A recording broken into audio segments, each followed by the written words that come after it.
Hello, everybody. Welcome back to another episode of the Sir Purrcast. Very excited to be here once again every day. I think it's episode. Oh wait, I want to say it's episode three. I want to say it's episode 3. I'm not entirely sure. I think it is. No, I don't think. No, it's not. It's not. It's episode 4. Oh yeah, because it's July 4th, so that makes sense. Because, I'll just know based on what date it is. Yeah, that makes sense. So yeah, that's not very smart of me. But let's get into the video, the episode. So a couple episodes back, I can pull it up on the Google site.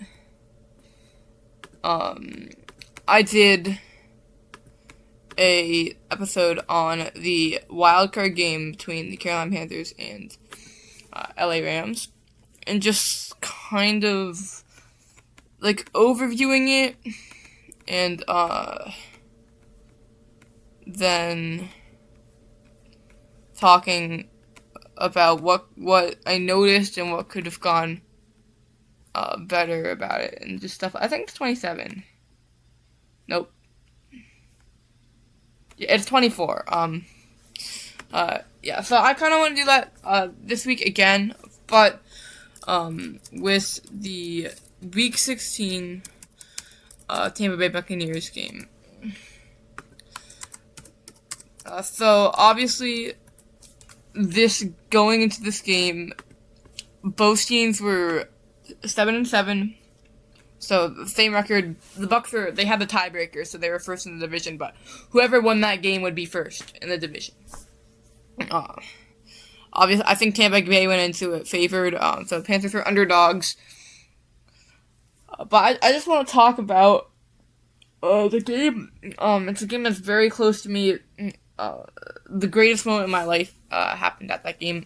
Obviously, in case you didn't know, I was at the game.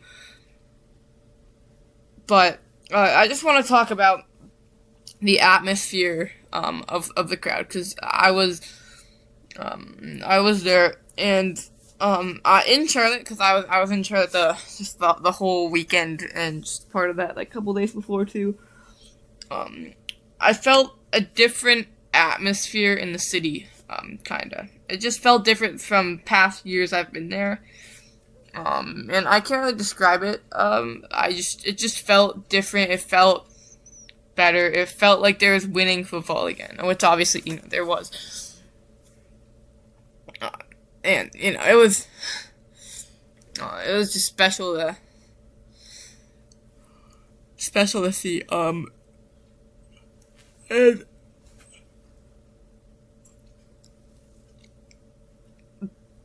that was probably one of the most exciting games I have ever watched, and probably the most excited I've ever seen that crowd. Obviously, we had 2 games past that were, equal, and then more crazy, being the wild card in Seattle game. But I think just being able to deliver a victory in Bank of America Stadium, to take the division, that was super special. And, the crowd was into the whole game. Pre-game, before the game, everyone was hyped. I've never heard it that loud in the 4 times I've been to Bank of America Stadium. Never heard it that loud. And just during even during non-important plays, on first down, second down, for defense, the crowd was energetic and exciting, and if you can watch the game, you can see Baker cover his helmet, because the crowd is obviously, the noise is too much for the microphone or the earpiece. The Keep Pounding was chanted, especially after the game. You could really clearly hear that. There was a lot of it going on there. You can, and just throughout the whole game, no matter what, we were always making noise. Big moments, you could hear the reaction. When something good happened, it was great. There was a lot of ref you suck chants, especially during the missed PI call, I believe. on T-Mac when we were in the end zone. But when something bad happened, they booed the refs, but we were never silent. We were never down. The crowd, no matter what, even being down in the first quarter, we were never like let it get down. We always kept that same energy no matter what was going on. And ultimately that led to a win, and I think it played a really big factor in that. Obviously there was a false start penalty, setting the Buccaneers back 5 yards, making it a 2nd and 9, and then the interception was thrown. So that's something to think about a little bit. But it just shows you like how far this stadium has come for me, because in the same stadium 2 years ago, in 2023, when the Panthers were playing the Atlanta Falcons, there were 5,000 people there, I think. And it just was not the same at all. And then you come to this, and we have sold out games, full attendance. Like, it's awesome. It's really great to see.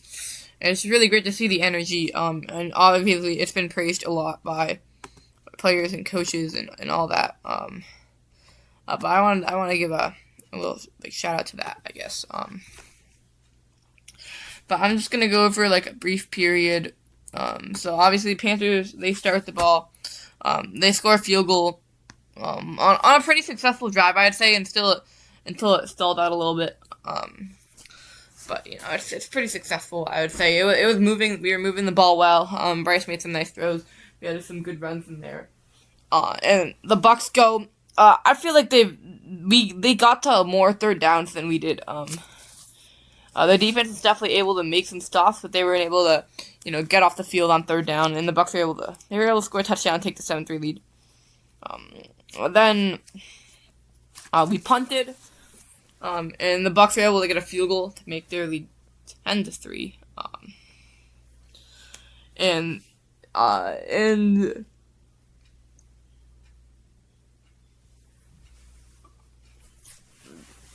so the Bucks are winning. We get the ball back. We go 3 and out.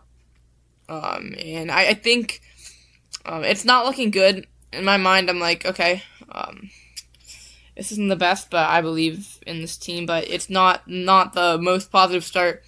But the Bucks also go 3 and out, so we have the ball back, I think. Then we score a field goal, and it's 10-6, and there's there's not that much time left in the half. But the Bucks go 3 and out again. So back-to-back 3 and outs on I think a really big sack from Christian Roseboom. Or no. It might have been the boss screen pass where Nick Scorton got in the way or something like that. Anyways, but then we take the ball with a minute left or something like that, and we go down and score a touchdown on some really great plays from Leggett, Coker, and then obviously capped off by the 22-yard touchdown from McMillan. Then we have the lead, 13-10, and that's such a big momentum shift. You see the momentum absolutely shifting throughout the game. It's awesome to see the momentum, and we kind of ride that through the rest of the game. Basically, the Bucks, they kneeled, so obviously going into half, but the Bucks are able to come out of half and score on their first possession, I think. I remember that taking a lot of time off the clock. So they kind of gained that momentum right back. And they have the lead 17-13. But the Panthers, there you go. They answer with another touchdown, capped off by an amazing play from Bryce Young. A good catch from McMillan there. So the Panthers have back-to-back touchdown drives, and I think that's really really key. So we take the lead 17-20, and then the Bucs answer with a field goal after some interesting decisions by the refs, penalties that keep it going, but we're still able to stop them. So that's lovely. And after that, we see 2 punts. Um, I think it's 2 punts, because that would not have been enough time, so I have to have been 2 punts. Yeah, so it's 2 punts, and everyone's gonna realize the Panthers punt with not that much time to go, I think. And now people are gonna start to realize, oh, it's gonna come down. People starting to realize we need to get a stop here in order to win this game. And we do with the Christian Roseroom sack, I believe. This is the... No. Dang it. Where's the Christian... whatever.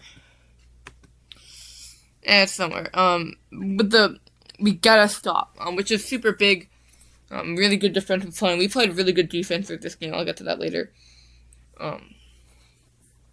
And so now we have the ball back, and it's time for another Bryson game-winning drive. And throughout this entire time, I'm very confident in Bryce.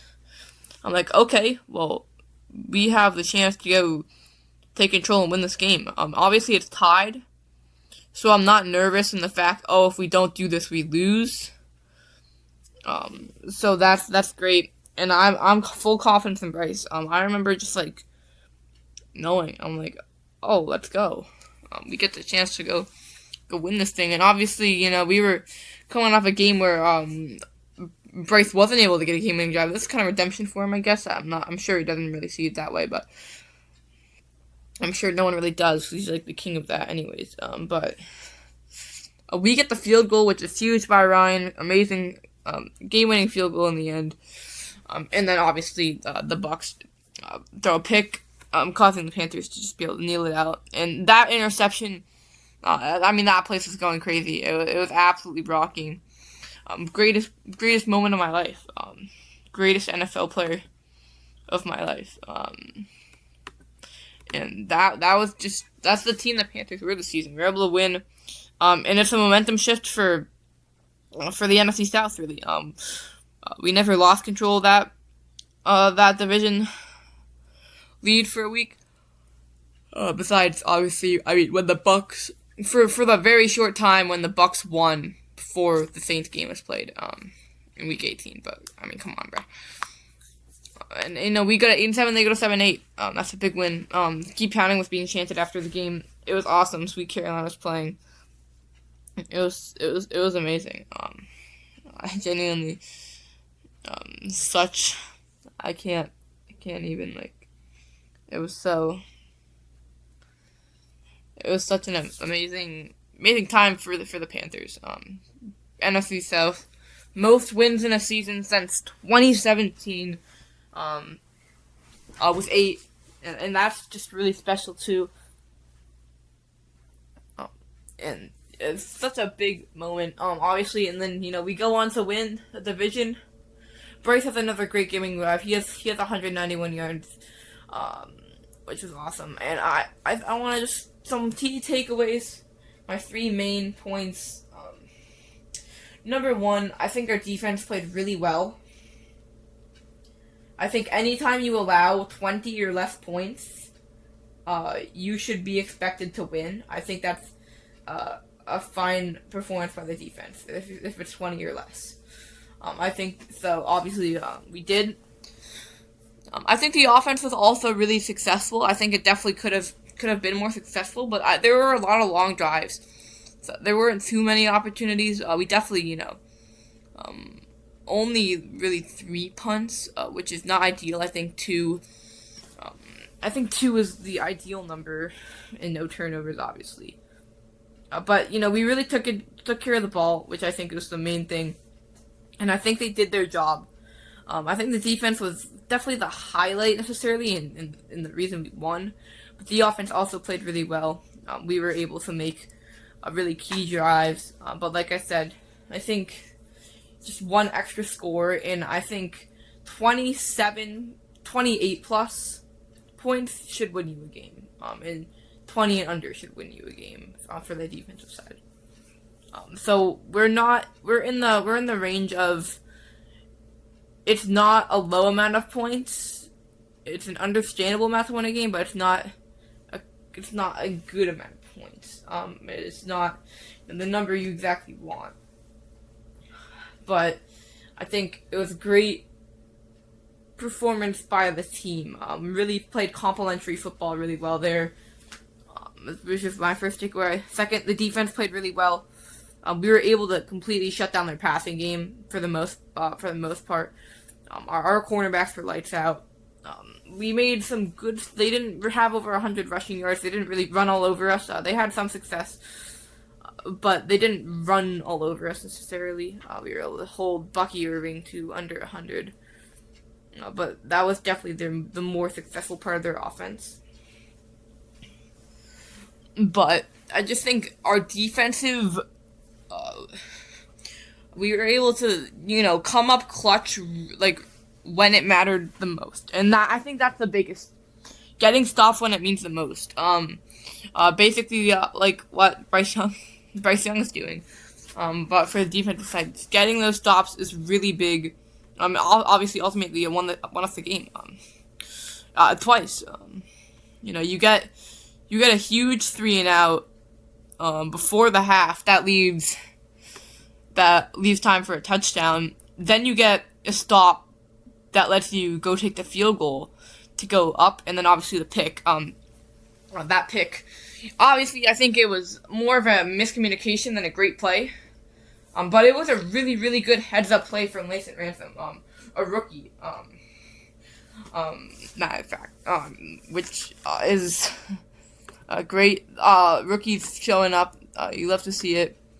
And he had such an impact on the game with that play.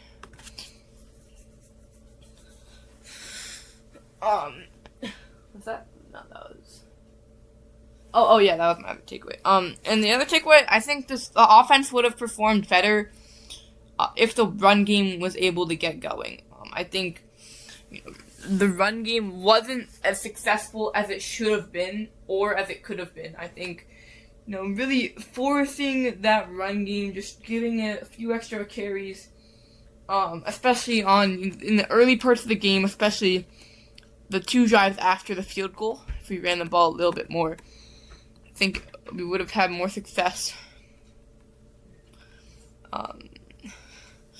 But obviously there are obviously things that stalled that out.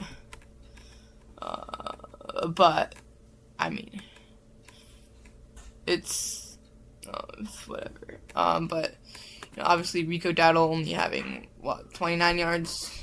9 carries. Obviously, those aren't very good numbers. That's around 3 yards per carry. But more carries, I think, would have been a little better. And it would have wasted time off the clock, but that's not really that important.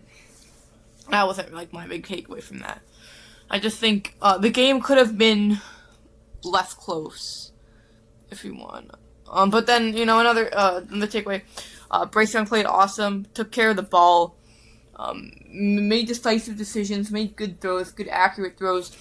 Obviously, yeah, there were some miscues, but I don't think there was anything egregious, awfully bad. I don't think there was a single play where it's like, oh, that was a horrible throw. Oh, he missed that really bad. I think he did exactly what he needed to do, and he did it well.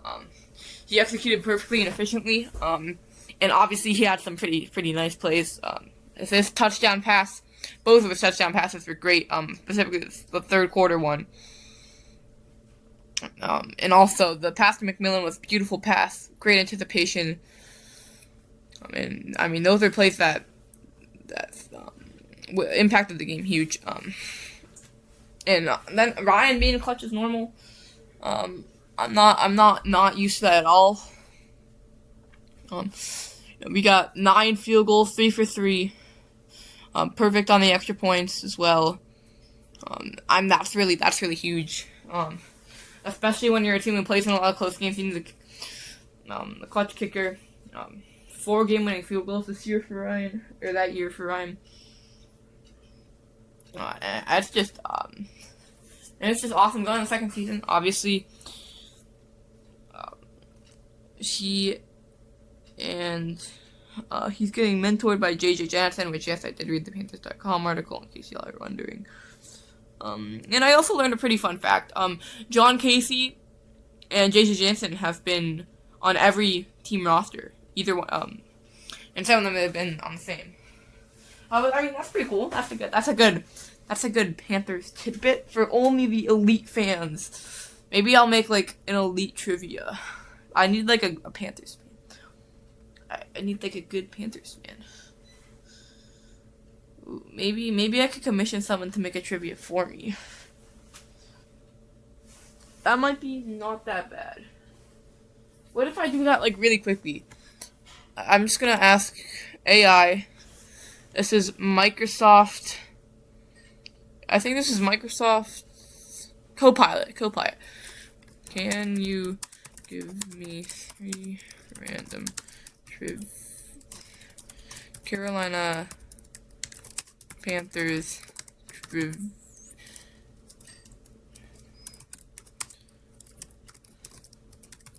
Okay. Which player delivered the key padding speech? Sam Mills. Which receiver caught? What? That's just inaccurate. Clemson. What's the answer? Okay, this is number 2. In the 2003 NFC Championship game, which wide receiver caught 2 touchdowns to help send Carolina to the first Super Bowl? No one caught 2 touchdowns. It was 14-3 was the final score. Sean Foster ran for 1. Musa Muhammad caught 1. What's the answer to question 2, AI?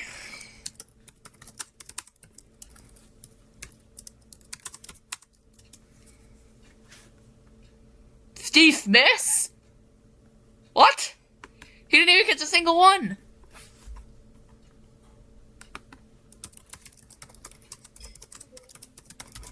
There's no way I'm wrong about this. Oh, come on, bro. That's not what I wanted.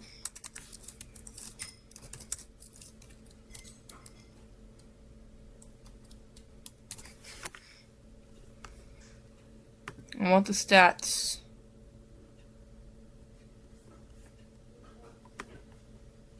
Box score.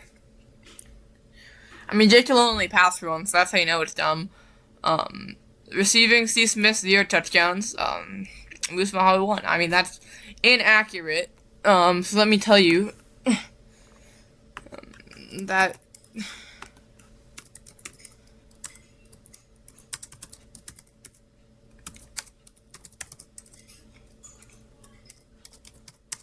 let me correct AI.